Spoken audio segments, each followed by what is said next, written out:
Et avec nous donc sur ce plateau, des acteurs politiques, Job Ouedraogo, secrétaire général du MPS. Bonsoir, bienvenue. Bonsoir. Avec vous, nous parlons donc de cette fusion. Et sur ce plateau également, monsieur conseiller Gislain, vous êtes deuxième secrétaire, bien sûr, adjoint, chargé de la mobilisation des jeunes au niveau du CDP, le Congrès pour la démocratie et le progrès. Bonsoir, bienvenue. Bonsoir. Votre parti est en crise, on en parle dans un instant. Monsieur Ouedraogo, on vient de suivre cet élément. Vous étiez du côté du Sanguier pour poursuivre ce processus de fusion. Où en êtes-vous exactement aujourd'hui? Oui, le Sanguier, c'était précisément la troisième étape, parce que nous étions d'abord dans le Passolé, précisément à Gomponson, où il nous revenait d'informer la base donc de ce processus de fusion afin d'acquérir son adhésion. Après le Sanguier, nous étions après plutôt le Passolé, nous étions au Oué, à Bobo du Lasso, où nous avons également rencontré les militants des différents partis qui font pour la fusion. Puis, ce fut le Kadiogo et le Sanguier était donc la quatrième et dernière étape avant donc le congrès de fusion. Est-ce qu'il y a de l'engouement finalement? Votre appel est attendu, ça convainc? Est-ce qu'il y a de la mobilisation autour de cette question de fusion des forces progressistes? Tout à fait, parce qu'au départ, c'était deux partis qui ont fait l'appel. À ce jour, nous sommes à 6 formations politiques et d'associations qui sont partant pour la fusion. Et c'est sûr que peut-être avant le congrès, nous aurons d'autres adhésions. Et donc c'est une nouvelle dynamique qui s'amorce, mais on s'interroge toujours comment ça, avec quelle forme justement? Vous êtes déjà deux partis, l'UNIPS, le MPS de la majorité présidentielle. On se demande quelle forme, est-ce que c'est une troisième voie qui est en train de se positionner, ou concrètement comment ça va se présenter? Si vous suivez bien l'appel, c'est un appel de tous les partis progressistes, en tout cas les partis sankaristes ou les partis d'obédience progressiste, à venir à cette union. Et peut-être qu'il y a d'autres qui sont, pourquoi pas, nous disons même le MPP pourrait être également un parti progressiste qui viendrait nous rejoindre, pourquoi pas. Ah oui, le MPP? Oui, nous appelons tous les progressistes et il n'y a pas d'union qui soit contre nature, qui soit impossible, tout dépend. Et vous accepterez le MPP si il venait à faire la demande? D'autant plus que nous sommes plusieurs partis qui sont déjà dans cette dynamique, sont d'ailleurs de la mouvance. Donc, pourquoi pas? L'objectif derrière, c'est quoi cette fusion annoncée? Non, je crois qu'il y a eu d'abord une analyse au niveau de chaque instance.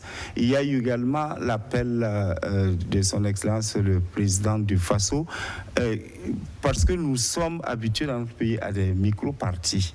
Et nous estimons que seul si on pense être fort à plusieurs, c'est encore mieux. Et c'est pourquoi nous pensons il y a trop de dispersion de forces, ce qui finalement nous dessert très souvent. Et après toute analyse, nous sommes dit que très souvent, ce qui nous sépare, c'est de très peu. Pourquoi ne pas transcender cela? Pourquoi ne pas se mettre au-dessus de la mêlée et de voir en fait ce qui nous réunit, ce qui nous rassemble le plus, et de nous réunir autour de l'essentiel. Autour de l'essentiel, avoir surtout la même vision, mais en réalité, est-ce que ce n'est pas 2025 qui se prépare à travers cette fusion des forces progressistes? Je crois qu'avant 2025, nous avons déjà 2022. Nous pensons que ce pays ne peut avancer que dans l'unité d'action, que dans le rassemblement. Et plus nous sommes divisés, plus nous serons faibles. Et nous pensons que plus nous serons unis, nous aurons plus de chances de booster vraiment le développement et le progrès pour ce pays. Et lorsque cette fusion sera effective, est-ce que des partis comme l'UNIPS ou le MPS vont continuer à se réclamer de la majorité présidentielle?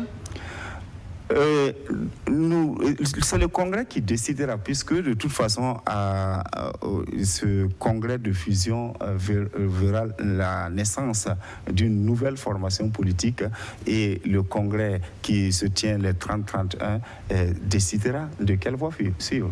D'accord. Le Congrès, c'est donc pour les 30 et 31 octobre. Puis le 1er novembre.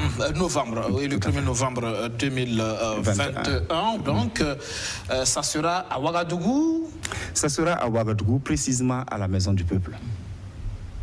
On imagine que on viendra des 45 provinces justement pour ce rendez-vous. Absolument. Les congressistes seront là, et il y aura le travail donc des congressistes qui se fera les 30 et 31. Puis le 1er novembre, ce sera la clôture avec donc la présentation des instances donc du parti. Toutes les interrogations aujourd'hui par rapport à cette dynamique, à cette approche, c'est qui à la tête de cette nouvelle formation politique?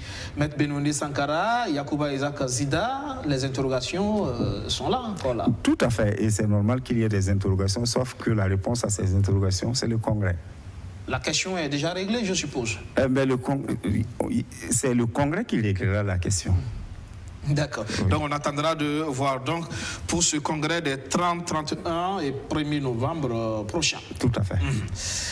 On va vous souhaiter peut-être bon vent, et on attendra de voir quel sera le nom de cette nouvelle formation politique, quelle ambition, quelle vision. On attendra de voir. Tout à fait. Et déjà, vous êtes invité à venir y adhérer. Merci. Merci, Monsieur Jean Boudrago, d'être passé ce soir dans le 7 Info avec nous également.